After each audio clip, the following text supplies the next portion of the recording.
gives me more pride within myself. Isn't it beautiful? Quiet. I'm black and beautiful.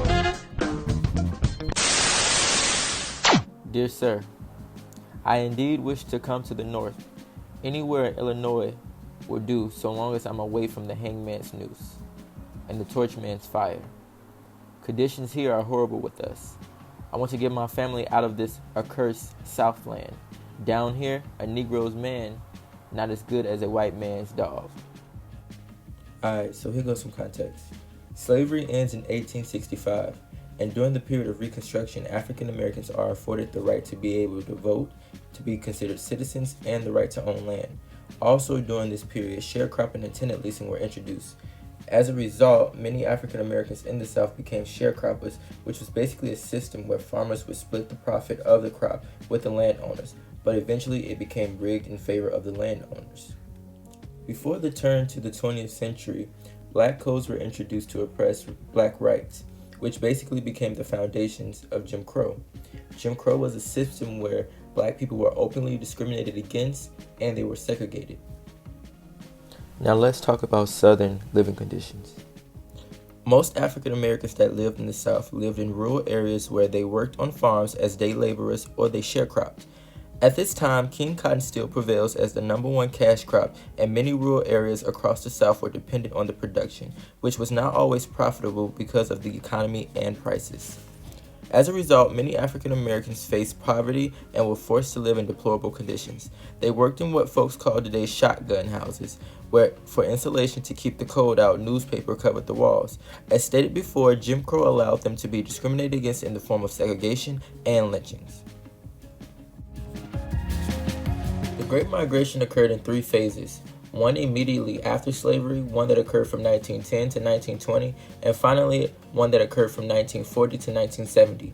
In the 1900s, millions of Southern blacks began to migrate to northern cities seeking freedom. Frequent reasons from leaving were economic hardship, escape of racial discrimination, and being in search for a better life. Before the Civil War, 90% of African Americans lived in the South.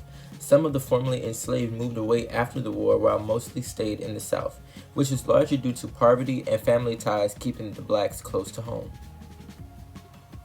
During the phases of the Great Migration, the South was transforming from rural towns to larger cities. So why move? African Americans sought economic opportunities and political freedom. They also left due to family being already established in northern cities. And sometimes they were escaping from lynching as well as racial discrimination. Great Migration also helped launch the Harlem Renaissance, which was mostly due to the immigrants nourishing cultural ties to the South as well as creation of their own movements in the North. The Harlem Renaissance was a cultural movement that gave birth to modern-day black literature as well as black art and black sculpting. It also gave birth to jazz. Some prominent people that have come from the Harlem Renaissance are Zora Neale Hurston, Richard Wright, Langston Hughes. So let's take a deeper look into the third phase of the Great Migration, which occurred from 1940 to 1970. The period 1940 to 1970 was one of the most influential of the phases. It was one of the largest migrations. This phase was launched by the United States entering World War II, which opened jobs that were once unavailable to black people. So some of the effects that the Great Migration had on the northern cities was the creation of the projects.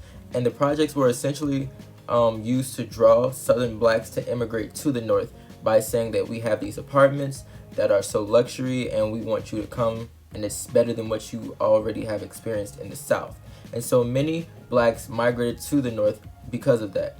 But these projects went into deplorable conditions and it also caused a lot of more problems within the black communities.